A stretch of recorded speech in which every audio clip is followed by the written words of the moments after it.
at YIVO you had some of the old people like Dina Abramovich, and I spoke Yiddish to her, and there was still a sense of continuity from the old YIVO, right?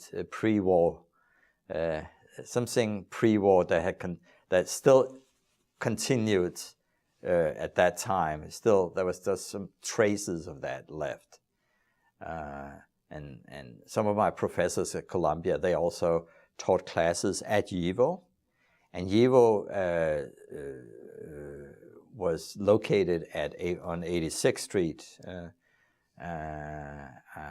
And in that wonderful old building. And you had that kind of, when you entered that building, it was like you entered the old world. It was a whole different atmosphere. It smelled differently, and people behaved differently, and it was definitely being in a little island. It was not America. It was not New York. It was kind of like being in something transplanted Eastern European Jewish academy from Vilna. Well, I mean, it was just not. It was just now the Center of Jewish History it's an American institution. And you know that when you walk in, right? It's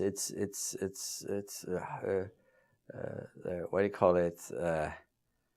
State of the art, inventory, the technology, organization, everything kind of.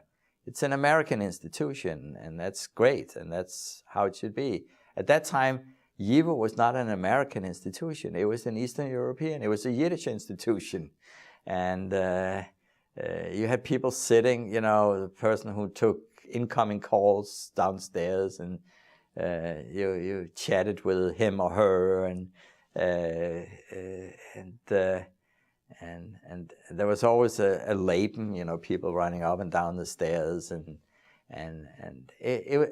you felt that you were in a different environment. There was a different kind of rhythm to things, and different manners, and you know, most likely you would speak Yiddish to people there, right? Or other, you know, Polish or Russian, whatever you knew, but definitely not necessarily English. And most of the people who worked there, they spoke with an accent, which has also become rarer nowadays, right? So I think it gives you a little bit of an impression of